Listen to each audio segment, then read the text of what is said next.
Daniel, Michael, Chelsea. This poem by Allen Ginsberg is one of the dirtiest poems ever written in the English language. In fact, Ginsberg himself said, I could only read it on special occasions when I was really in the mood. So, and I always have trouble getting singers who will sing it. It's hard enough, the range-wise, but the text is so socially unacceptable that they never say, they always say, it's not for me. It's a dominant submissive scene. And the audience is introduced in the first scene to two soprano opera singers who are singing a poem by Allen Ginsberg that David has set to classical music. And the lyrics of this poem are very graphic and sexual in nature. As described by David, they are the song is sung from the perspective of a submissive counterpart in a homosexual relationship, and it really pushes against the boundaries. But David's hope through this film is that music will be the bridge to acceptance from mainstream to gay culture. It's very obvious to David and to many of the other individuals who are interviewed in this film that prejudice still exists against being gay, especially in classical music and the realm of classical music, which is traditionally very conservative. But the audience throughout the film understands how David has evolved to fully appreciate his own sexuality and incorporating that with his musical success. And essentially, after he learned to love himself, and that includes his sexuality, he began to incorporate what he calls gayness into his music, and that is really what launched him into success. He is convinced that there are many great gay musicians and composers because they have to fight against many odds to develop their talents, and so they just end up being all that much more better. But overall, this was a very powerful short film that really reminds the audience to promote acceptance and to be loving towards all communities. Eye-opening, because like we never thought about like there's some subtext or some messages that people in the past wanted to say in the music, especially like in the classical category. And this is very informative and is well narrated with like voiceover narration with the interviews and footages, and I feel like it could create like a very good narrative about this topic.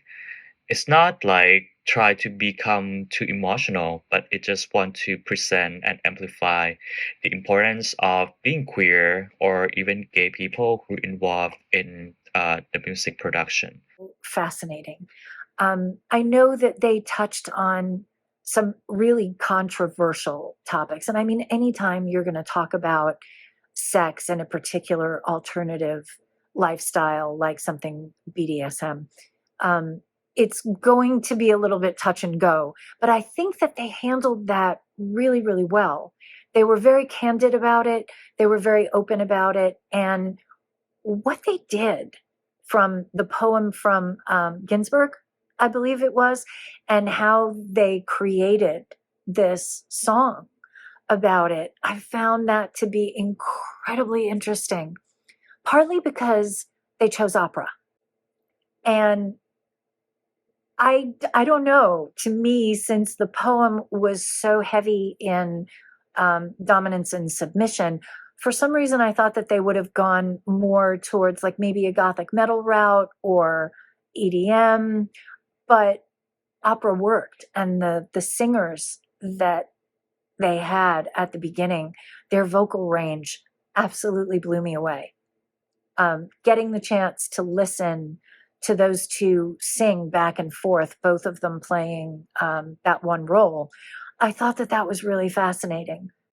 It was also fascinating getting to learn about David too. I don't want to take away from him because he is the main talent in all of this. So it was fascinating to learn about him, fascinating to hear what he was doing by creating this gay body of music. I liked that you got a little bit of history with it. I liked that you really understood why it was so personal and so real, and the impact that it's had not just on his own life, being able to kind of create this and be authentic and true to himself, but also the kind of more reaching effect that it's had on other composers, on like the genre of composed music in general.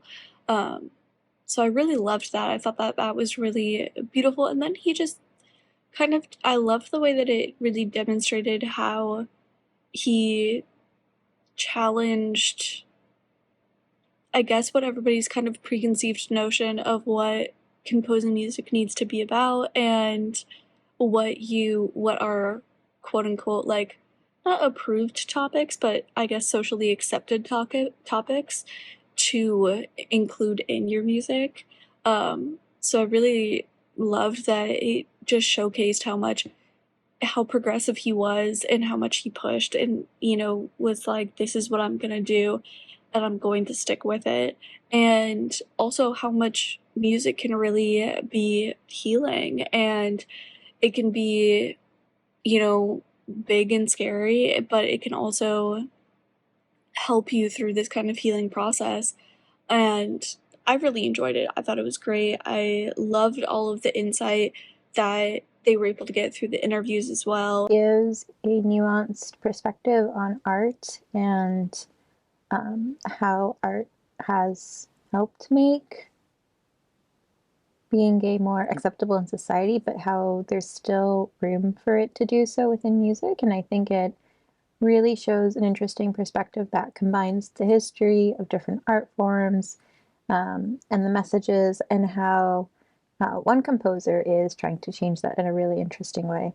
I really like the fact that the film is centered around queer composers and how and also different lyrics, especially when this music is composed, these words are sung. I think the lyrics are very important, very powerful, sometimes even funny, but definitely with a strong meaning, especially like that metaphor, similitude about the pearl in the ocean, for example, in the oysters. Sorry. I think it was very well done film with a strong message for all the queer community and all the people that are interested in becoming composers.